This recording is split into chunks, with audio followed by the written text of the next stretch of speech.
자, 안녕하세요. 자, 그 객관식 문제 풀이를 해야 되는데, 음, 객관식 문제 풀이를 이제 다 하지는 않고, 올해 1월에 했던 거를 연장해서 하고, 그리고 오늘은 이제 2020년도 기출 문제를 같이 풀어볼 거예요. 그래서 요것만 추가하는 방식으로 진행을 할 거예요. 그리고 이제 지금 이 촬영 시점을 기준으로 해서는 지금 상법 개정안이 국회 본회의에서 통과가 된 시점이에요. 아직 그 대통령이 공포를 하지는 않았어요. 근데 뭐 곧 공포가 될 것 같긴 해요. 그런 상황인데, 그래서 지금 그 상법 개정안 내용 그거를 다 같이 다룰 거예요. 기출문제 먼저 보고 개정안 내용 보자고요. 자, 2020년 기출문제 시작하죠. 41번 상법상 회사 설립 시 신용 또는 노무를 출자의 목적으로 할 수 있는 자는, 그래서 5번 한 명회사의 사원이에요. 자, 그 회사법에 회사가 여러 가지가 있죠. 한 명회사, 합자회사, 주식회사, 유한회사, 유한책임회사 이렇게 있죠. 이 중에서 신용이나 노무를 출자할 수 있는 사원은 누가 있느냐?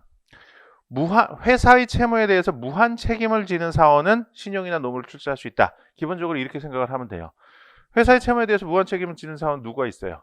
한 명회사의 사원, 합자회사의 무한 책임 사원. 얘네들이 무한 책임을 지죠. 얘네들은 신용과 노무를 출자할 수가 있어요. 나머지 사원들은 다 유한 책임만 지죠. 유한 직접 책임을 지든 유한 간접 책임을 지든 다 유한 책임을 져요. 그래서 걔네들은 신용이나 노무를 출자할 수가 없어요. 자, 회사 말고 공동기업 형태가 또 있죠. 우리 상법에서 규정하고 있는 공동기업 형태. 익명조합이랑 합자조합이 있죠. 이건 이제 저기 상위 편에 있어요. 공동 기업인데 회사가 아니기 때문에 저 상위 편에 이제 가 있는 거예요. 여기에서는 신용이나 노무를 출자할 수 있는 자가 누가 있을까요? 여기까지 뭐 참고로 보는 거예요. 여기에서도 무한 책임을 지는 자는 신용이나 노무를 출자할 수가 있어요. 자, 익명조합에서 출자자는 익명조합원이죠. 익명조합의 채무에 대해서 책임을 지나요? 유한 책임이든 무한 책임이든 아무런 책임을 지지 않죠. 그러니까 걔는 신용이나 노무를 출자할 수가 없어요. 자, 합자조합에서는 업무집행조합원이랑 유한책임조합원이 있죠.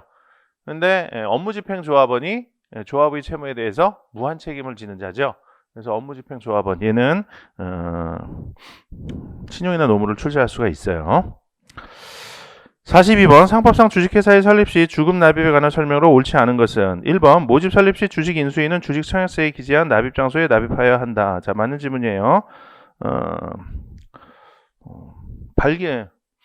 회사 설립할 때는 발기인이 납입 장소를 정하죠. 납입금 보관 은행을 정해요. 근데 모집 설립 시에는 이 납입금 회사 설립 시에 발기인이 납입금 보관 은행을 정하고, 그리고 발기 설립이든 모집 설립이든 죽음의 납입은 납입금 보관 은행에다 하는 거예요. 자, 그런데 모집 설립 시에는 납입금 보관 은행을 주식 청약서에 기재를 해요. 그러니까 여기서 보는 것처럼 모집 설립 주식 인수인은 주식 청약서에 기재한 납입 장소에 납입해야 한다. 이렇게 되는 거예요. 2번 회사 설립 후 납입을 완료하지 아니한 주식이 있는 때에는 발기인이 연대하여 그 납입을 하여야 한다. 자, 납입 담보 책임에 관한 내용이죠. 납입 담보 책임이 그냥 정의네요. 별로 어려울 거 없는 지문이에요. 3번 납입금 보관은행은 증명한 보관 금액에 대하여 납입이 부실하거나 그 금액에 반환의 제한이 있다는 것을 이유로 회사에 대항할 수 있다. 틀렸어요. 대항할 수가 없어요. 우리 법이 특별히 이렇게 규정을 하고 있어요. 자, 이 규정으로 인해서 통모 가장 납입이라는 것은 이루어지지 않고 있다. 이런 설명을 기본 강의할 때 했었죠. 납입금 보관 증명서를, 그러니까 뭐 이런 거예요. 통모 가장 납입이 이런 거잖아요. 통모 가장 납입이 이제 회사 설립 단계에서 주금을 납입하는 자가 주금을 납입하지 않았음에도 불구하고 납입금 보관은행에서 납입금 보관 증명서를 발급을 해주는 거예요. 근데 내부적으로 약정이 있지. 회사 설립 이후에 주금을 납입금을 반환하지 않는다. 이런 약정을 하고 납입금 보관 증명서를 발급을 해주죠. 그런 짓을 왜 하느냐? 납입할 돈은 없는데 회사를 설립해야 돼. 그런데 설립 등기 시에 납입금 보관 증명서가 첨부 서류로 들어가 있어요. 그래서 그러한 경우에 이제 돈 안 내고 납입 안 하고 회사 설립하기 위해서 그런 짓을 하는 거예요. 근데 그게 이제 통모 가장 납입인데 그 통모 가장 납입은 요 규정에 의해서 이루어질 수가 없게 됐어요. 사실상. 왜냐하면 그런 약정 하에서 납입금 보관 증명서를 발급을 해줬는데 회사 대표이사가 회사 설립 이후에 회사 대표이사가 그 약정을 깨고 보관금 반환을 해달라라고 요구했을 때 이 규정에 의해서 이걸 거부할 수가 없단 말이에요. 납입금 보관은행에. 그래서 납입금 통모 가장 납입은 납입금 보관은행의 위험 부담이 너무 크기 때문에 이루어지지 못하게 됐어요. 4번 모집 설립 시 납입금의 보관자 또는 납입 장소를 변경할 때에는 법원의 허가를 얻어야 한다. 자, 맞는 지문이에요. 뭐 조문에 그냥 있는 거예요. 조문 그냥 보시면 돼요. 5번 자본금 총액이 10억 원 미만인 주식회사를 발기 설립한 경우에는 납입금 보관 증명서를 은행이나 그 밖의 금융기관에 잔고 증명서로 대체할 수 있다. 자, 맞는 질문이죠. 자본금 총액이 10억 원 미만인 회사, 이걸 소금회사라고 부르죠. 소금회사에는 여러 가지 특례가 있어요. 근데 소금회사를 발기 설립하는 경우에만 적용되는 특례가 두 가지가 있죠. 발기 설립 하는 경우에 하나가 이거죠. 납입금 보관 증명서를 잔고 증명서로 대체할 수 있다. 요거. 두 번째 또 뭐가 있죠?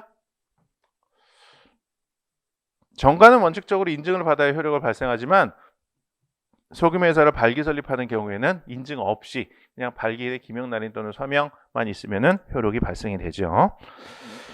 그 두 가지 특징이 있다.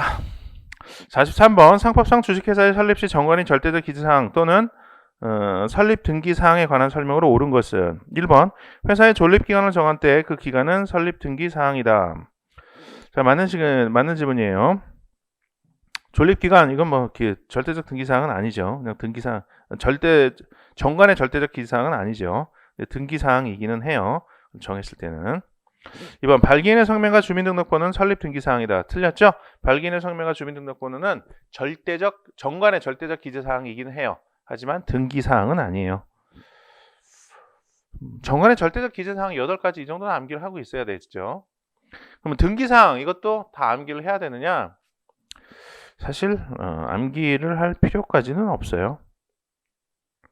뭐 중요한 거 몇 개 정도만 암기를 하고 있으면 되죠. 이런 문제는 암기 안 하고 있으면 좀 맞추기가 어렵긴 한데 뭐 그렇다고 등기사항까지 다 외울 수는 없어요. 그거는 사실상 수험생 입장에서는 사실상 불가능해요. 이것까지 외우려면 상법 전을 그냥 통으로 다 외워야 된다는 건데 그렇게 할 수 있는 사람은 아무도 없어. 우리나라 뭐 최고 상법 전문가라는 뭐 송홍일 교수님도 아마 그렇게까지는 못할 거야.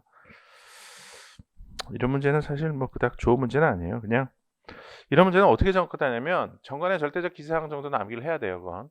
등기사항은 중요한 거 몇 개 기억하라 그랬죠. 자본금, 이사, 그다음에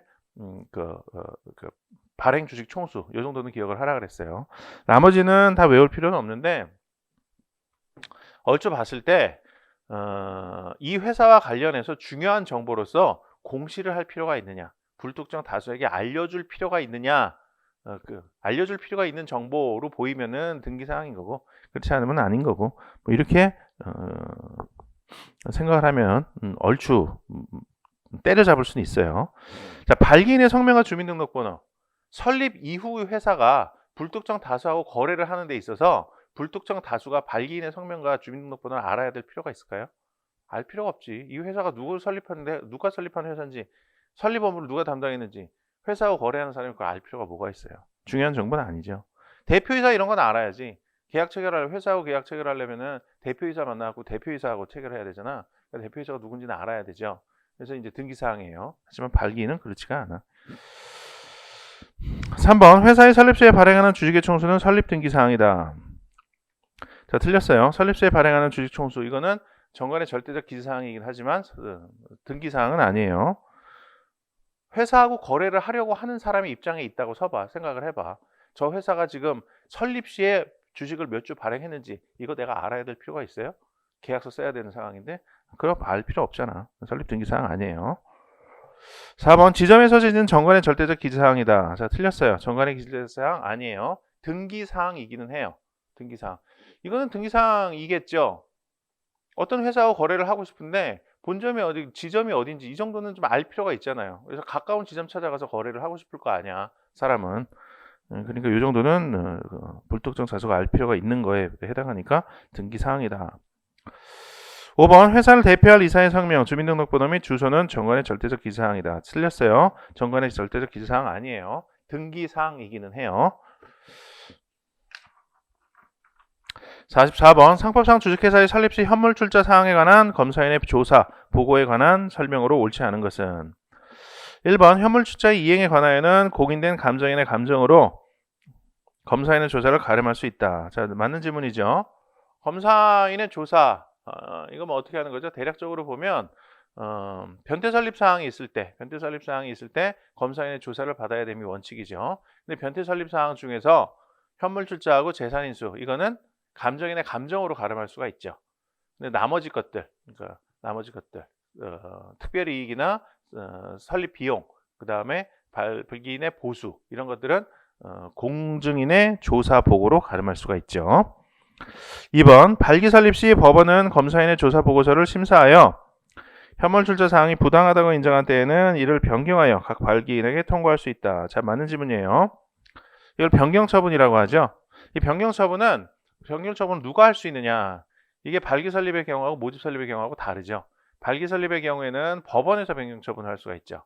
근데 모집 설립의 경우에는 변경 처분을 창립총회에서 해요. 3번 모집 설립 시 이사는 검사인의 선임을 법원에 청구하여야 한다. 자, 틀렸죠? 자, 변태 설립 사항 조사를 위한 절차가 발기 설립하고 모집 설립하고 좀 달라요. 방금 그 변경 처분을 누가 하는가 여기에서 달랐죠? 검사인 선임 청구를 누가 하는가 여기 이것도 좀 달라요. 발기 설립의 경우에는 이사가 해요. 근데 모집 설립의 경우에는 발기인이 해. 이건 뭐가 어떻게 했어요? 모집 설립 시 이사는 검사인의 선임을 법원에 청구해야 한다. 틀렸죠? 모집 설립 시에는 발기인이 하죠. 4번 발기 설립 시 검사인은 현물 출자의 이행을 조사하여 법원에 보고해야 한다. 자, 맞는 질문이에요. 아까 발기 설립 시의 변경 처분은 법원에서 한다 그랬죠? 법원에서 변경 처분을 하기 때문에 검사인이 조사한 대상을 보고하는 대상도 조사 사항을 보고하는 대상도 법원인 거예요. 법원에서 발기인으로부터 조사 사항을 보고를 받고 그거를 근거로 해서 변경 처분을 하는 거예요. 모집 설립 시는 어떻게 되겠어요? 모집 설립 시는 검사인이 조사 사항을 창립총회에 보고를 하고 창립총회에서 변경 처분도 한다는 거.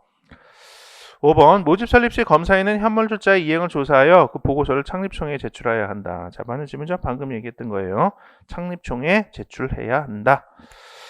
45번 주식회사의 모집 설립 절차에 관하여 한 자의 책임에 관한 설명으로 옳은 것은 1번 회사 설립 시에 발행한 주식으로서 회사 성립 후에 아직 인수되지 아니한 주식이 있는 때에는 발기인이 이를 공동으로 인수한 것으로 본다. 맞는 질문이죠.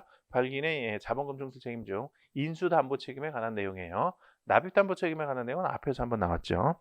인수담보 책임과 납입담보 책임의 정의를 그냥 지문화 해놨어요. 이것도 설명이 필요한 사항이라면은 좀 공부가 많이 안 돼 있는 거예요. 납입담보 책임, 인수담보 책임의 정의 정도는 지금 숙지하고 있어야 되죠. 2번 회사 설립 시에 발행한 주식으로서 주식 인수의 청약이 취소된 때에는 이사가 이를 공동으로 인수한 것으로 본다. 틀렸죠? 이사가 이를 공동으로 인수한 것으로 보는 게 아니죠. 발기인이 공동으로 인수한 것으로 보죠. 주식 인수가 취소된 경우에도 발기인의 인수담보 책임이 발생할 수가 있어요. 3번 창립청에 출석하여 그 권리를 행사한 주식 인수인은 회사가 성립하기 전에는 사기, 강박, 착오를 이유로 주식의 인수를 취소할 수 있다. 자, 틀렸죠? 자, 주식의 인수 이것도 하나의 법률행위이기 때문에 여기에 사기, 착오, 강박이 있는 경우에는 취소를 할 수가 있어요. 주식 인수인이 착오, 사기, 강박을 이유로 해서 주식 인수를 취소할 수 있는 거예요. 근데 주식 인수의 취소 이거는 착오, 사기, 강박을 이유로 한 주식 인수의 취소 이거는 시기적으로 좀 제한이 되죠. 어떻게 제한이 되느냐? 우선 설립 등기 이후에는 할 수가 없어요. 설립 등기 이전까지만 할 수가 있어요. 자, 그리고 설립 등기 전이라 하더라도 창립총회에서 권리를 행사한 이후에는 할 수가 없어요. 창립총회에서 권리를 행사했다는 것은 의결권을 행사한 경우를 말하는 거예요. 그래서 여기서 권리를 행사한 주식 인수인은 회사가 성립하기 전에는 취소할 수 있다. 이건 틀린 거죠. 전이라 하더라도 권리를 행사한 이후에는 할 수 없는 거니까. 4번 법원이 선임한 검사인이 경과실로 그 임무를 해태한 때에는 회사에 대하여 손해를 배상할 책임이 있다. 자, 틀렸어요. 검사인의 경우에는 회사에 대한 손해배상 책임이든 제3자에 대한 손해배상 책임이든 악의 또는 중과실이 있는 경우에만 부담을 해요. 경과실이 있는 경우에는 손해배상 책임을 부담하지 않아요. 자, 발기인은 어땠어요? 발기인은 회사에 대한 손해배상 책임은 경과실이 있는 경우에도 부담을 했죠. 제3자에 대한 손해배상 책임만 악의 중과실이 있을 때만 부담을 하는 거였어요. 경과실 면책이었어요. 하지만 회사에 대한 손해배상 책임은 경과실이 있는 경우에도 인정이 된다. 이사감사는 어땠어요? 이사감사는 법문상으로는 회사에 대한 손해배상 책임이든 제3자에 대한 손해배상 책임이든 경과실이 있는 경우에도 다 책임이 있는 경우 걸로 규정이 돼 있죠. 하지만 해석상 발기인과의 책임과의 균형을 고려해서 제3자에 대한 손해배상 책임은 경과실이 있는 경우에 면책이다. 악의 중과실이 있는 경우에만 인정이 된다. 이렇게 해석을 하죠. 그러니까 발기인과 이사감사는 손해배상 책임의 내용이 거의 비슷해요. 회사에 대한 손해배상 책임은 악의 또는 과실이 있을 때 제3자에 대한 손해배상 책임은 악의 중과실이 있는 경우에만 손해배상 책임을 진다. 이렇게 되죠. 근데 검사인의 경우에는 그렇지 않아요. 회사에 대한 손해배상 책임이든 제3자에 대한 손해배상 책임이든 다 악의 중과실이 있을 때만 책임을 부담을 해요.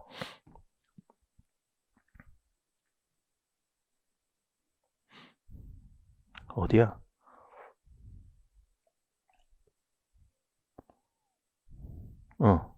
45분에 5번 할 차례죠. 발기인이 회사 설립에 관하여 임무를 해태하여 회사의 손해배상 책임을 부담하는 경우 이는 총주주의 동의로 면제할 수 없다. 자, 틀렸어요. 발기인의 회사에 대한 손해배상 책임은 총주주의 동의로 면제할 수가 있어요. 총주주의 동의로 면제할 수 있는 책임은 이거 하나야. 회사에 대한 손해배상 책임. 자, 발기인의 책임을 구별을 하자면 발기인의 책임은 우선 회사 성립 시의 책임과 불성립 시의 책임으로 나뉘죠. 성립 시의 책임은 회사에 대한 책임과 제3자에 대한 책임으로 나뉘어요. 회사에 대한 책임은 자본금 충실 책임과 손해배상 책임으로 나뉘죠. 자본금 충실 책임은 아까 본 것처럼 인수담보 책임이랑 납입담보 책임으로 나뉘어요. 제3자에 대한 책임은 그냥 그냥 손해배상 책임이에요. 이 중에서 발기인의 책임 중에서 면제해 줄 수 있는 책임은 회사 총주주의 동의로 면제해 줄 수 있는 책임은 이 회사에 대한 손해배상 책임으로 한정이 된다는 거예요. 그러니까 회사 성립 이후에 총주주의 동의에 의해서 면제해 줄 수 있는 책임은 이것뿐이다. 이건 면제해 줄 수가 없겠죠. 회사가 성립이 되지 않았으니까 회사 성립 이후라는 게 존재할 수가 없죠. 회사 성립 시에 이제 면제해 줄 수 있는 건 요거에 한정이 된다. 자본금 충실 책임 요거는 채권자 보호를 위해서 인정된 책임이기 때문에 총주주의 동의에 의해서는 면제할 수가 없어요. 제3자에 대한 손해배상 책임 이거는 바꿔서 얘기하면 제3자가 발기인에 대해서 손해배상 채권을 갖고 있다는 건데 그걸 총주주의 동의로 면제해 줄 수는 없겠지. 당연히 제3자의 권리를 총주주가 마음대로 처분할 수는 없는 거니까요. 그래서 회사에서의 손해배상 책임, 회사에 대한 손해배상 책임 요것만 총주주의 동의로 면제할 수 있다라는 거. 46번 상법상 주식회사의 설립 무효회소에 관한 설명으로 옳지 않은 것은 1번 감사는 설립 무효회소를 제기할 수 있다. 자, 맞아요. 설립 무효회소를 제기할 수 있는 자 주주이사 감사죠. 2번 설립 무효회소에서 원고가 승소한 경우 그 판결의 대세적 효력과 소급적 효력이 인정이 된다. 자, 틀렸죠? 대세죠. 원고 승소 판결이라는 거는 설립 무효 판결을 말하는 거예요. 설립 무효 판결에는 대세효가 있고 소급효는 제한되죠. 3번 설립의 무효는 회사 성립의 날로부터 2년 내에 소만으로서 주장할 수 있다. 자, 맞는 질문이에요. 제소기간 알아야 되죠. 회사법에서 제소기가 어떤 소송이 나오면은 제소권자하고 제소기간, 그 다음에 판결의 효력 이 정도는 꼭 알아두셔야죠. 설립 무효에서는 제소기간, 제소권자는 누구라 그랬어요? 주주이사 감사. 제소기간은 회사 성립의 날로부터 2년이에요. 2년. 가장 길죠. 회사 성립의 날이라는 것은 설립 등기를 말하는 거고요. 4번 설립 무효 판결이 확정된 때에는 해산의 경우에 준하여 청산하여야 한다. 자, 맞는 질문이에요. 이거는 설립 무효 판결에 소급효가 제한되기 때문에 발생하는 현상이에요. 회사 설립 등기가 이렇게 되죠. 설립 등기 이후에 설립 무효회소가 제기가 될 거예요. 그리고 설립 무효 판결이 확정되는 시점은 한 요 정도가 되겠죠. 설립 무효 판결.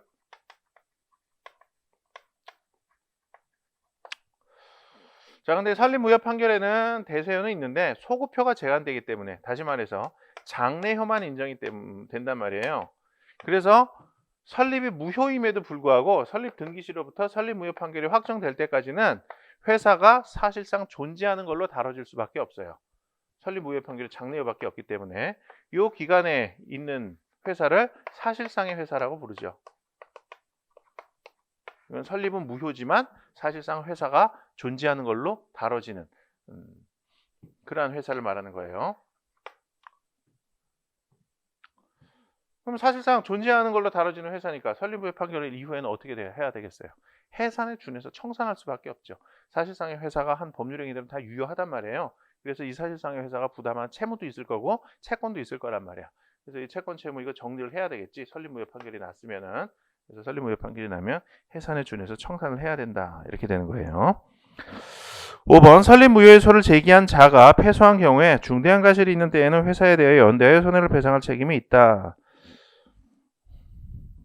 자, 맞는 지문이에요. 소를 제기한 자가 패소한 경우에 악의 또는 중대한 과실이 있는 경우에는 회사에 대해서 손해배상 책임을 부담을 해요. 이건 뭐 저 뒤에 이제 주주총회 결의 취소해서 뭐 이런 데서도 합병부에서 이런 데서 다 나오는 얘기죠.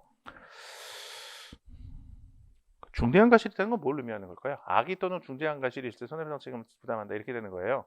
뭐에 대해서 중대한 과실이 있다는 걸까? 뭐에 대해서 악의가 있다는 걸까? 설립 무효 사유가 없다는 점에서 악의 또는 중과실이 있는 경우를 말해요. 설립 무효 사유가 없다는 사실을 알면서도 설립 무효소를 제기했다거나 아니면 중대한 과실로 모르고 설립 무효소를 제기했다거나 이런 경우를 말하는 거예요. 47번 상법상 의결권이 없거나 제한되는 종류 주식에 관한 설명으로 옳지 않은 것은 1번 주주총회 결의에 관하여는 의결권이 없는 종류 주식의 수는 발행주주총수에 산입하지 아니한다. 자, 맞는 질문이에요.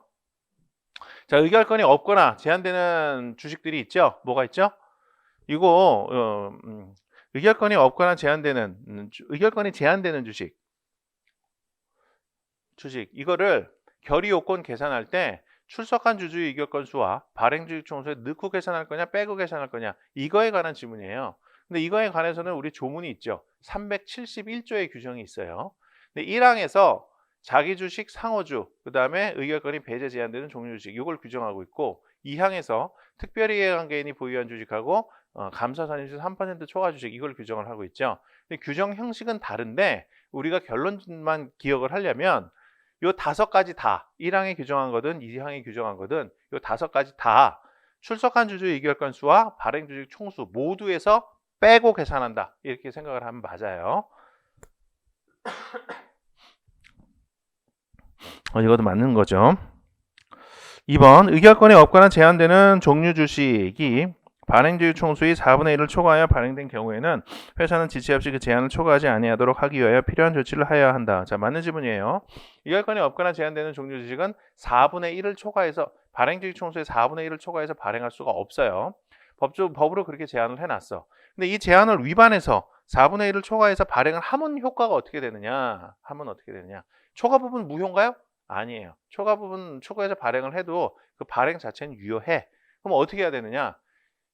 발행한 그 주식이 4분의 1 이하로 떨어지도록 회사는 필요한 조치를 취해야 돼요. 필요한 조치라고 하면 어떻게 하는 거냐? 주식의 일부를 의결권이 배제 제한되는 종류 주식의 일부를 소각해서 4분의 1 이하가 되도록 하거나 아니면은 의결권이 있는 주식을 더 많이 발행해갖고 의결권이 배제 제한되는 종류 주식의 비율이 4분의 1 이하가 되도록 하거나 뭐 이렇게 하는 거를 말하는 거예요. 3번 의결권이 없는 주식을 보유한 주주는 주식회사가 유한회사로의 조직 변경을 위한 주주총회에서 의결권을 행사할 수 있다. 자, 맞는 질문이에요. 의결권이 없는 주식을 보유한 주주라도 예외적으로 의결권을 행사할 수 있는 경우가 있죠. 언제 그래요? 정관에서 정한 조건이 성취됐을 때. 첫 번째 그게 있죠. 그 다음에 두 번째 뭐가 있어요? 두 번째 종류주주총회에서 할 수가 있어요. 종류주주총회에서. 의결권이 없거나 제한되는 종류주주들만으로 구성된 종류주주총회. 여기에서는 의결권을 행사할 수가 있어요. 그 다음에 창립총회에서도 할 수가 있어요. 창립총회. 회사 설립 창립총회 우리가 배웠죠? 그 창립총회에서도 할 수가 있어요. 그 다음에 또 뭐가 있어요? 총주주의 동의를 요하는 경우. 그 경우에도 의결권 행사할 수가 있어요. 총주주의 동의를 요하는 경우는 뭐가 있어요? 두 가지로 나뉘지. 조직 변경을 하는 경우. 주식회사가 유한회사는 유한 책임회사로 조직 변경을 할 때 이때 총주주의 동의를 요해요. 이때 의결권이 없는 주주도 의결권을 행사할 수 있다는 거예요. 그 다음에 이사 감사의 책임 면제. 이것도 총주주의 동의로 하죠. 이때도 의결권이 없는 주주 의결권 행사할 수 있어요. 그 다음에 마지막으로 분할 합병에 대한 승인 결의를 할 때 이때 의결권 없는 주주도 의결권 행사할 수 있다.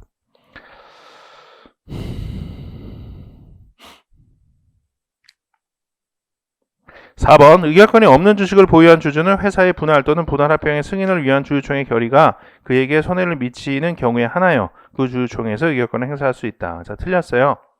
방금 마지막에 의결권이 배제 제한되는 종류 주식을 보유한 주주도 분할이나 분할 합병에 대한 승인 결의에 있어서는 의결권을 행사할 수 있다 그랬죠. 근데 이건 무조건 행사할 수 있는 거예요. 자기에게 손해가 미치는 경우에 하나야 행사할 수 있는 경우가 아니에요. 언제나 행사할 수 있어요. 5번 회사가 의결권이 없거나 제한되는 종류주식을 발행하는 경우에는 정관의 의결권을 행사할 수 없는 사항과 의결권 행사 또는 부활의 조건을 정한 경우에는 그 조건 등을 정해야 한다. 자, 맞는 지문이에요. 이 조문에 나오는 거니까 한번 읽어보세요. 그 해설에 조문 달아놨으니까요. 48번 상법상 주식의 발행이 허용되지 않는 경우를 모두 고른 것은 기억 회사가 성립한 날부터 1년이 되는 시점에서 액면 미달의 가액으로 주식 발행. 자, 이건 안 되죠. 액면 미달 발행. 이거는 어때요? 하면 안 되는 거죠. 자본금 충실의 원칙에 반하기 때문에 하면 안 되는 거예요. 근데 예외적으로 일정한 요건 하에 액면 미달 발행을 할 수가 있죠. 어떤 요건 하에 할 수가 있나요? 회사 성립의 날로부터 2년이 경과해야만 할 수가 있어요. 그리고 주주총회 특별 결의를 받아야 되고 법원의 인가를 받아야 돼요. 이 세 가지 요건이 충족되는 제한 내에서 액면 미달 발행을 할 수가 있다. 그래서 회사 성립의 날로부터 2년이 지나야만 액면 미달 발행을 할 수 있는 거니까 1년이 되는 시점에서 액면 미달 발행하는 것은 안 된다. 니은 한 주당 액면가 5,000원의 주식을 100주로 분할하여 한 주당 액면가 50원으로 하는 주식의 발행. 이것도 안 돼요. 왜? 한 주당 액면가는 100원 이상이어야 돼요. 100원 이상. 주식을 분할하는 경우에도 마찬가지예요. 주식을 분할하는 경우에도 액면가는 100원 이상이어야 돼요. 디귿 한 주당 발행가액을 5,000원으로 하고 그 한 주당 1,000원을 자본금으로 계상하기로 하는 무액면 주식의 발행. 자, 이것도 안 되죠. 무액면 주식을 발행할 때 자, 자본금 어떻게 정하느냐? 자본금. 액면 주식을 발행할 때하고 무액면 주식을 발행할 때하고 다르죠. 액면 주식을 발행하는 경우에는 어때요? 자본금 얼마예요? 어떻게 돼요? 어떻게 계산하는 거야? 발행 주식 총수 곱하기 액면가죠. 액면 주식의 발행 총액이 자본금이에요. 자, 근데 무액면 주식을 발행하는 경우에는 자본금이 얼마예요? 액면가가 없기 때문에 방금 같은 그런 공식에 의해서 계산할 수가 없죠. 그렇게 산정할 수가 없어요. 그래서 무액면 주식을 발행하는 경우에는 주식 발행에 관한 결정 권한을 갖는 기관에서 임의로 정해요. 회사 설립 시에는 발리기인 전원의 동의로 정하고 신주 발행 시에는 이사의 결의로 정하고 이렇게 임의로 정해요. 그런데 제한이 있어. 어떤 제한이 있죠? 발행 가액 총액의 2분의 1 이상이 자본금이 돼야 돼요. 발행 가액의 총액이 2분의 1 이상이 자본금이 되도록 하려면은 한 주당 발행 가액의 2분의 1 이상을 자본금으로 개입을 해야 되죠. 계상을 해야 되죠. 그러니까 한 주당 발행 가액이 5,000원인 경우에는 2,500원 이상은 자본금으로 계상을 해야 된다는 거예요. 그래서 1,000원만 자본금으로 계상하는 건 안 돼요. 49번 상법상 주권 불소지 제도에 관한 설명으로 옳은 것은 1번 주주는 정관의 다른 정함이 있는 경우를 제외하고는 그 주식에 대하여 주권의 소지를 하지 아니하겠다는 뜻을 회사에 신고할 수 있다. 자, 맞는 지문이에요. 자, 요거 나올 때마다 제가 설명을 하는 건데 우리 상법에 정관의 근거 규정이 있어야만 할 수 있다 이런 제도가 있고 정관의 근거 규정이 없어도 할 수는 있는데 정관에서 이걸 배제하는 규정을 두면은 할 수가 없다 이런 제도들이 있죠. 두 번 다 나올 때마다 외워둬야 돼요. 그러니까 필요한 것만 외우면 돼요. 필요한 거 어떻게 하느냐? 필요한 거는 이제 수업 시간에 이제 얘기를 해요. 정관에 있을 때만 할 수 있다. 아니면 뭐 어떻다 이렇게 얘기를 해요. 그러니까 그때 외우면 되는 거예요. 자, 정관에 근거 규정이 없어도 할 수 있지만 정관에서 이걸 배제하는 경우에는 할 수 없는 거. 그거로서 대표적인 게 3개가 있어요. 이 3개는 암기를 해놓으셔야 돼요. 이건 자주 나와.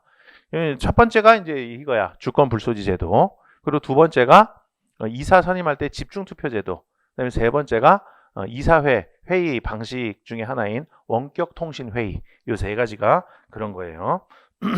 정관에 다른 정함이 없는 한 할 수 있는 거. 2번 회사가 주권을 발행하기 전에는 주권 불소지 신고를 할 수 없다. 자, 틀렸어요. 주권 불소지 신고는 주권 발행 전에도 할 수 있고 발행 후에도 할 수가 있어요. 주권 불소지 신고를 주권 발행 전에 하는 경우에는 그냥 주주는 신고만 하면 돼요.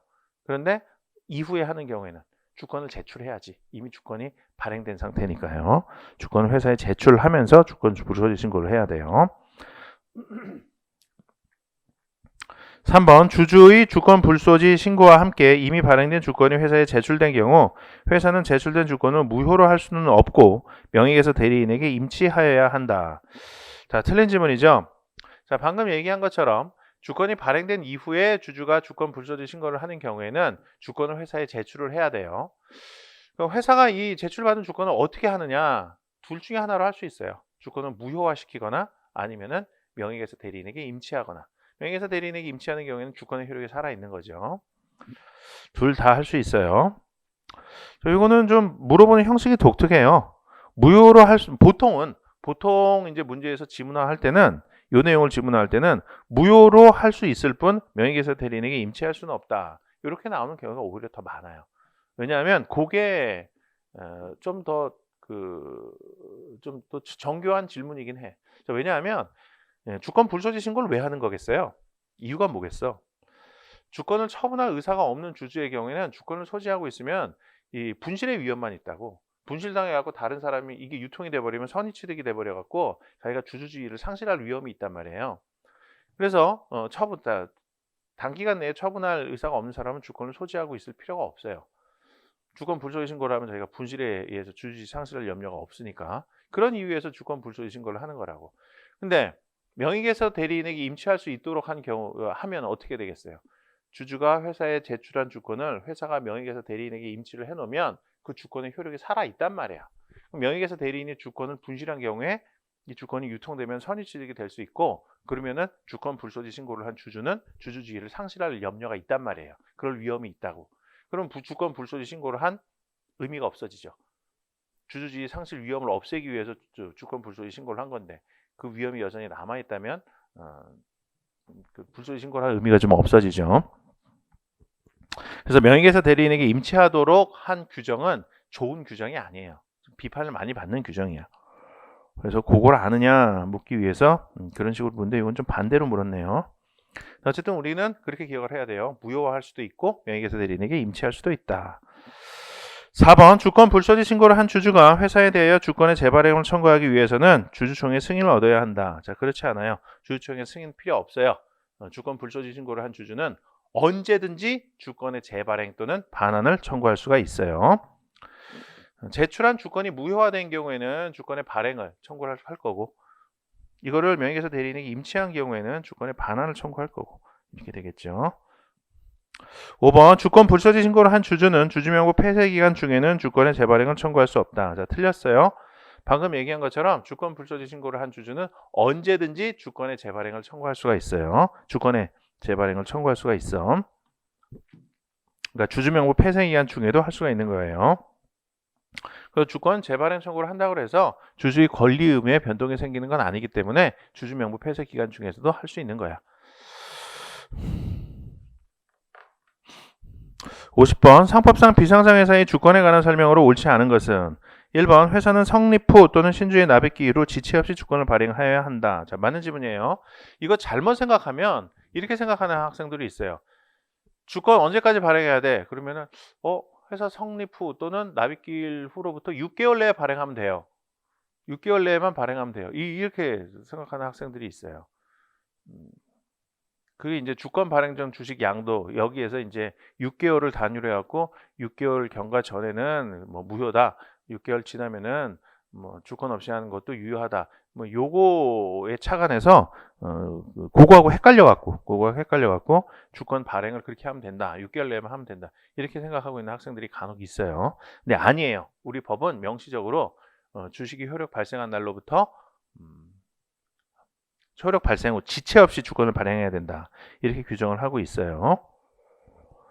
2번 주식의 양도에 있어서는 주권을 교부하여야 한다. 자, 맞는 지문이죠? 주식권의 양도 어떻게 하느냐? 주권 양도의 합의와 주권의 교부로서 한다. 합의와 교부 이렇게 돼요. 자, 이것도 사실 좀 설명하려면 설명할 게 있긴 있어요. 주권에는 우리 주주의 이름을 기재하게 돼 있잖아요. 이름을 기재한 경우에는 배서에 의해서 양도를 하도록 하는 게 원칙이야. 유가증권법에 따르면. 근데 우리 주권은 주주가 기재가 됨에도 불구하고 배서에 의하지 않고 단순한 교부에 의해서 양도할 수 있도록 했어요. 이건 좀 독특한 입법이에요.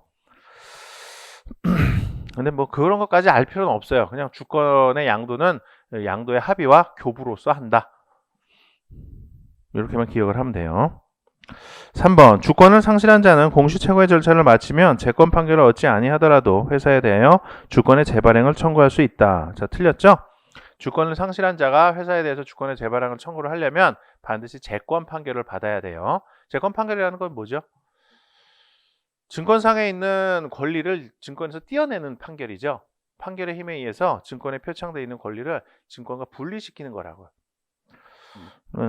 분실이 됐을 때 분실된 증권에서 이 주식이라는 권리를 떼어내야만 그 주식을 다른 새로 발행되는 주권에다 표창할 수가 있는 거란 말이에요. 만약 이 재권 판결을 받지 않고 새 주식을 신주식을 발행할 수 있도록 하면 그러면은 하나의 주식이 구주권에도 표창이 되고 신주권에도 표창이 되고 두 개의 주권에 표창이 된단 말이에요. 그래서 양쪽으로 따로 유통이 돼버리면 하나의 권리가 두 개로 유통이 돼서 권리관계가 혼란에 빠져요. 그래서 재권 판결을 반드시 받고 신주식을 발행하도록 신주권을 발행하도록 그렇게 규정을 하고 있어요.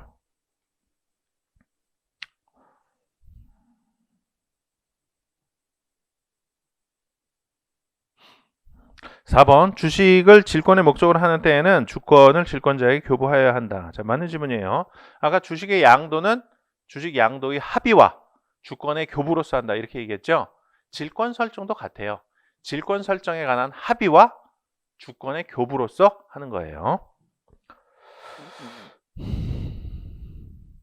5번 질권은 계속하여 주권을 점유하지 아니하면 그 질권으로서 제3자에게 대항하지 못한다. 자, 맞는 질문이에요. 질권에는 약식질과 등록질 두 가지가 있죠. 근데 제3자에 대한 대항 요건은 약식질이든 등록질이든 다 똑같아요. 주권의 계속 점유예요. 한번 정리를 해볼까요? 약식질과 등록질. 성립 요건은 어떻게 되느냐?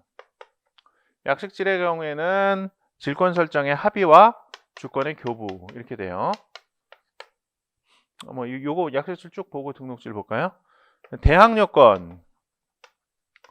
대항 요건은 이제 회사에 대한 대항 요건과 제3자에 대한 대항 요건으로 나뉘죠. 약식질의 경우 회사에 대한 대항 요건은 주권의 계속 점유예요. 제3자에 대한 대항 요건도 마찬가지로 주권의 계속 점유예요. 등록질은 어떻게 되느냐? 성립 요건. 합의와 교부에 더해서 등록을 해야 돼요. 주주명부에 질권을 등록을 해야만 등록질이 되는 거예요. 등록질의 개념상 당연하겠지. 대항 요건은 어떻게 되느냐? 등록질의 경우 회사에 대한 대항 요건은 그냥 등록이야.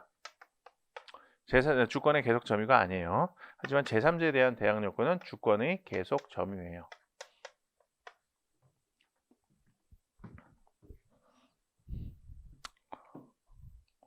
(51번) 상법상 주식회사에 관한 설명으로 옳지 않은 것은 1번 회사가 자기 주식 취득에 사용할 수 있는 가로 단 특정 목적에 의한 자기 주식 취득의 경우는 제외한다. 1번 회사가 자기 주식 취득에 사용할 수 있는 총액은 직전 결산기 배당 가능 이익을 초과할 수 없다. 자, 맞는 질문이에요. 자, 자기 주식 취득 어떻게 되죠? 자기 주식 취득의 허용 여부 어떻게 되죠? 원칙적으로는 금지죠. 하지만 예외적으로 두 가지 경우에는 허용이 돼요. 배당 가능 이익에 의한 자기 주식 취득과 특정 목적에 의한 자기 주식 취득. 이건 예외적으로 허용이 돼. 근데 이 질문에서는 지금 특정 목적에 의한 자기 주식 취득은 고려하지 말라 그랬죠. 그러니까 요거는 빼고 원칙과 배당 가능 이익에 의한 자기 주식 취득 요것만 갖고 이제 보면 되는 거예요. 자, 배당 가능 이익에 의한 자기 주식 취득 허용이 된다 그랬는데 이때 배당 가능 이익이라는 거는 직전 결산기에 배당 가능 이익을 말하는 거예요. 자기 주식을 취득하는 시점에서는 이제 결산을 안 해봤기 때문에 배당 가능 이익이 있는지 없는지 알 수가 없죠. 그래서 직전 결산기에 배당 가능 이익을 재원으로 해서 자기 주식을 취득할 수가 있는 거예요. 2번 상법은 배당 가능 이익을 재원으로 하는 이상 회사가 타인 명의와 자기 계산으로 자기 주식을 취득할 수 있음을 명시적으로 인정하고 있다. 자, 틀렸어요. 배당 가능 이익에 의한 자기 주식 취득을 할 때는 재원을 배당 가능 이익으로 해야 된다는 제한 말고 다른 제한들도 좀 더 있어요. 그 중에 하나가 이제 이거야. 배당 가능 이익에 의한 자기 주식 취득은 회사가 자기의 명의와 자기의 계산으로 해야 돼요. 자기 계산으로 해야 되는 건 당연하겠지. 타인으로 하는 자기 주식, 타인의 계산으로 하는 자기 주식들은 원칙적으로 허용이 되는 거니까 그건 자기 주식 취득 금지 이 범주를 벗어난 얘기예요.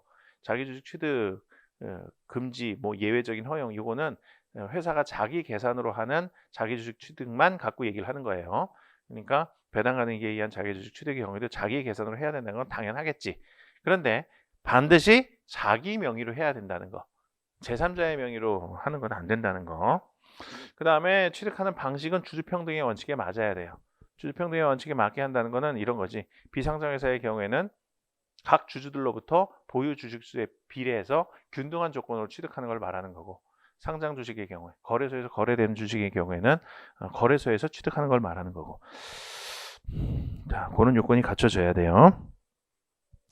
타인 명의 요건 안 된다는 거. 3번 회사가 보유하는 자기의 주식을 처분하는 경우에 주식을 처분할 상대방 및 처분 방법에 관하여 정관의 규정이 없는 것은 이사회가 결정을 한다. 자, 맞는 지문이에요. 자, 이것도 중요한 내용이에요. 자주 출제가 돼요. 자, 배당 가능 이익을 재원으로 해서 자기 주식을 취득을 했어요.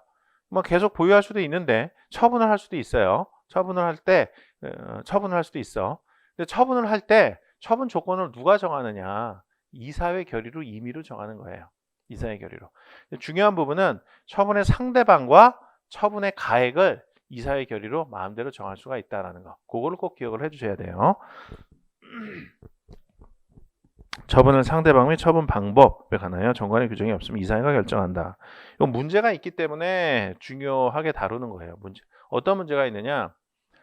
이 자기 주식을 처분할 때 주주들이 보유 주식수에 비례해서 자기 주식을 처분하는 자기 주식을 매입할 수 있는, 인수할 수 있는 그런 권리가 주어지지 않고 있다는 거. 이게 지금 매우 부당한 면이에요. 그렇기 때문에 이사회 결의에 의해서 특정한 주주한테 아주 헐값으로 자기 주식을 팔아버리면 2대 주주가 1대 주주로 올라선다는 등 이렇게 회사의 지배구조가 변경이 발생할 수가 있어요. 이사회 의사에 의해서 회사의 지배구조가 변경되는 것은 그게 좋은 현상은 아니죠. 바람직한 현상은 아니지. 근데 우리 현행법은 그게 지금 허용이 돼버렸어. 그래서 입법론적으로는 주주들한테 보유 주식수에 비례해서 자기 주식을 인수할 수 있는 권한을 줘야 된다. 이렇게 주장이 되기도 해요. 4번 이사회 결의로 이익 배당을 할 수 있도록 정관으로 정하고 있는 회사는 이사회 결의로 취득할 수 있는 주식의 종류 및 수, 취득가액의 총액의 한도, 1년을 초과하지 아니한 범위에서 자기 주식을 취득할 수 있는 기간을 정할 수 있다. 자, 맞는 질문이죠. 자, 자기 주식 취득 이거는 원칙적으로 주주총회 결의에 의해서 승인을 받은 다음에 해야 돼요. 주주총회 결의로 승인받은 다음에. 자, 그런데 예외적으로 재무제표 승인을 이사회에서 하는 회사는 이익 배당도 이사회에서 할 수가 있죠. 그와 같이 재무제표 승인과 이익 배당을 이사회에서 하는 회사의 경우에는 자기 주식 취득에 관한 승인 결의도 주주총회 결의로 하지 않고 이사회 결의로 해요. 그런 예외가 있어요. 왜 그렇게 했냐? 왜? 이거는 배당 가능 이익에 의한 자기 주식 취득의 본질이 이익 배당과 같기 때문이야. 배당 가능 이익에 의한 자기 주식 취득은 본질이 이익 배당과 같기 때문에 이익 배당을 주주총회에서 결정하는 회사는 자기 주식 취득에 관한 결정도 주주총회에서 하는 거고 이익 배당 결정을 이사회에서 하는 회사는 자기 주식 취득에 관한 승인 결정도 이사회에서 하는 거고 이렇게 되는 거예요.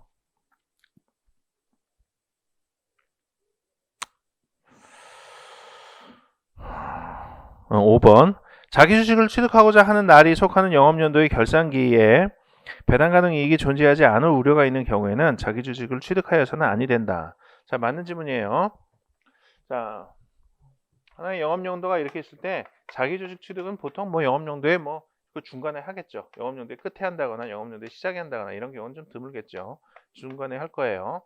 중간에 하는데 이 중간 요 시점에는 지금 배당 가능이 이익이 있는지 없는지 알 수가 없어요. 요 시점 기준으로 했을 때는. 왜? 배당 가능 이익이 있는지 없는지는 결산을 해봐야 알 수 있는데 이때는 결산 안 하잖아. 이때 하지. 그래서 배당 가능 이익을 재원으로 해야 된다라고 했을 때 그 배당 가능 이익은 원칙적으로 직전 결산기 배당 가능 이익을 말하는 거예요. 자, 그런데 이때 취득을 할 때 올해 영업연도 말에 배당 가능 이익이 존재하지 않을 것으로 예상이 되면 직전 연도 결산기에 배당 가능이 있다 하더라도 자기 주식을 취득을 하면 안 돼요. 우린 그런 제한을 두고 있어요. 요건 이제 확인이 된 배당 가능 이익이고 요거는 예상하는 배당 가능 이익이죠. 그래서 직전 연도 배당 가능 이익과 올해 배당 가능 이익 다 있을 때만 이제 취득을 해라. 뭐 그런 취지예요. 52번 상법상 종료 주식에 관한 설명으로 옳은 것은 1번 회사는 의결권이 없는 종료 주식을 주주가 회사에 대하여 상한을 청구할 수 있는 종료 주식으로 발행할 수 있다. 자, 맞는 지문이죠. 여기서는 공부해야 될 게 뭐 크게 보면 한 3가지. 자, 우선 주주가 회사에 대하여 상한을 청구할 수 있는 종료 주식, 이건 뭐죠? 상환 종료 주식을 말하는 거죠. 그래서 우리 법은 종료 주식으로서 상환 종료 주식을 인정을 하고 있다. 이걸 우선 기본적으로 알아야 되죠. 상한 종료 주식을 발행했을 때 상한권 행사는 회사 주주 중에서 누가 하느냐? 누가 하죠? 그럼 정하기 나름이죠. 회사 상한 주식, 주주 상한 주식 다 인정이 돼요. 회사가 상한권을 갖고 있는 회사 상한 주식, 주주가 상한 청구권을 갖고 있는 주주 상한 주식 다 인정이 돼요. 회사가 상한 주식을 발행하면서 정하기 나름이야. 그러니까 주주가 회사에 대하여 상한을 청구할 수 있는 상한 종료 주식 이거 발행할 수가 있어요. 자, 그런데 세 번째 알아야 될 거, 세 번째 알아야 될 건 뭘까요? 세 번째 알아야 될 거, 상환 주식은 종류 주식으로서만 발행할 수 있다라는 거, 그걸 알아야 되죠. 보통 주식에다가 상한권 붙여놓고 상한 주식 이렇게 발행할 수는 없어요. 종류 주식으로 발행하면서 거기다 상한권을 붙여놔야 상한 주식이 되는 거예요. 근데 여기서 말하는 종류 주식은 의결권이 배제 제한되는 종류 주식과 이익배당 또는 자녀재산 분배에 관한 종류 주식, 이 2가지를 말하는 거야. 왜? 우리 법은 종류 주식으로만 발행할 수 있다 이렇게 하면서 상환 종류 주식과 전환 종류 주식은 제외한다 이렇게 규정을 하고 있거든. 우리 종류 주식 4가지잖아.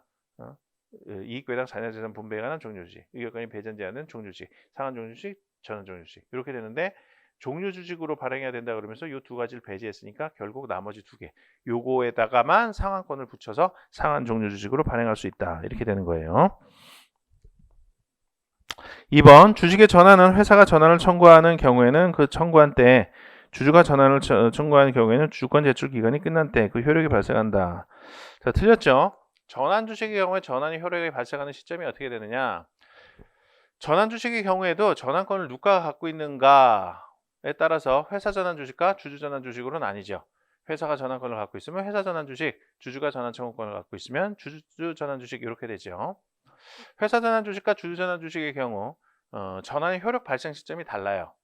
회사 전환 주식의 경우에는 주권 제출 기간 만료시가 전환의 효력 발생 시기예요. 주주 전환 주식의 경우에는 어때? 전환 청구 시지. 전환 청구했을 때 바로 효력이 발생이 돼요. 2번 지문은 지금 거꾸로 됐죠.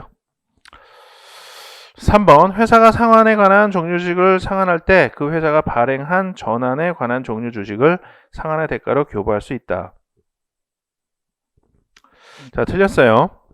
회사가 상한권을 행사하면 이런 식으로 하는 거야. 주주한테 돈 주고 상한 주식 받아갖고 상한 주식 없애버리는 거예요. 이게 상환이야. 그러니까 주주로부터 상한 주식을 취득할 때 그 상환의 대가를 주는데 보통은 돈으로 줘요. 금전으로 줘요. 금전 상환이 원칙이야. 그런데 금전 이외의 재산을 상환의 대가로 줄 수가 있어요. 그거를 현물 상환이라고 부르죠.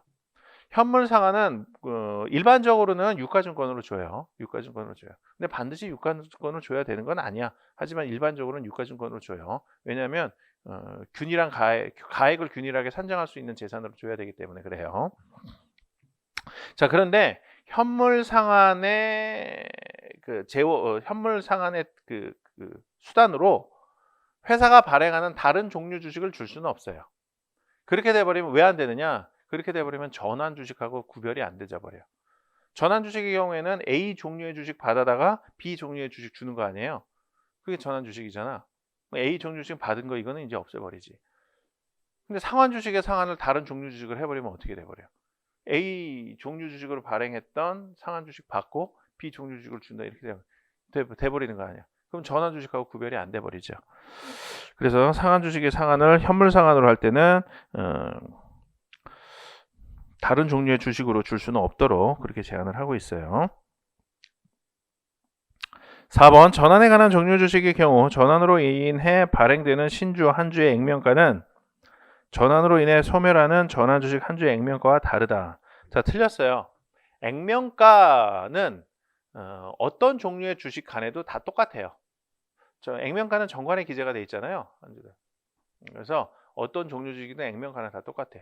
보통주, 종류 주식 간에 액면가 차이 없어요. 그리고 종류 주식 간에도 차이가 없어. 의결권이 배제되든 있든 이익 배당의 우선권이 있든 없든 액면가는 다 똑같은 거예요. 발행가는 다르겠지. 주식의 내용이 다르면 주식의 가치도 다를 거고, 주식의 가치가 다르면 발행가는 당연히 달라지겠지. 하지만 액면가는 모든 주식에서 동일하다. 5번 의결권이 없는 종류 주식을 의결권이 있는 종류 주식으로 전환할 수 있는 전환 주식을 가진 주주가 주주명부 폐쇄기간 중에 전환 청구를 하면 그 폐쇄기간 중의 주주총회 결의에서 의결권을 행사할 수 있다. 자, 틀렸어요. 자, 전환의 효력 발생 시점은 아까 어떻게 된다고 그랬어요? 주주전환 주식의 경우에는 전환 청구를 할 때라 그랬죠. 주주명부 폐쇄 기간 중에 전환권 청구권을 행사할 수 있느냐? 전환 청구권을 행사할 수는 있어요. 행사는 가능해요. 그러니까 주주명부 폐쇄 기간 중에도 전환의 효력은 발생이 되는 거예요. 그러면 이 방금 얘기한 것만 갖고 놓으면 의결권이 없는 주식을 의결권이 있는 주식으로 전환 청구를 했다. 주주명부 폐쇄 기간 중에도 할 수 있다. 주주명부 폐쇄 기간 중에 의결권이 없는 주식이 의결권이 있는 주식으로 변했죠? 청구 시점에 바로 효력이 발생하니까. 그러면 주주명부 폐쇄 기간 중인 주주총회 결의에서 의결권이 있는 주식으로 변했으니까 그 주식으로 의결권을 행사할 수 있을 것처럼 보이지. 하지만 우리 법은 그거에 있어서는 좀 제한을 두고 있어요. 전환의 효력이 전환 청구 시에 바로 발생하는 건 맞지만 주주명부 폐쇄 기간 중에 전환된 전환 주식의 경우에는 폐쇄 기간 중에 있는 주주총회 결의에 있어서는 의결권을 행사할 수 없도록 이렇게 제한을 두고 있어요. 신주식으로 의결권을 행사할 수 없도록, 전환 이후의 주식으로 의결권을 행사할 수 없도록 이렇게 규정하고 있어요. 전환 전 주식에 따라서 의결권을 행사를 해야 돼. 의결권이 없는 주식을 전환해서 의결권이 있는 주식으로 변했으면 폐쇄 기간 중에 의결권을 행사할 수 없는 거지. 이런 경우는 어떻게 될까? 의결권이 있는 보통 주였는데 전환 청구해갖고 의결권이 없는 주식으로 변했어. 그러면 폐쇄 기간 중에 의결권을 행사할 수 있을까? 행사할 수 있죠. 전환 전에 주식으로서 의결권을 행사한다 그랬잖아. 그러니까 전환 전에 의결권을 행사할 수 있는 주식이었으니까 의결권을 행사할 수 있어요. 폐쇄 기간 중에 의결권을 행사할 수 없다는 것은 전환 이후의 주식으로서 의결권을 행사할 수는 없다는 얘기일 뿐이에요.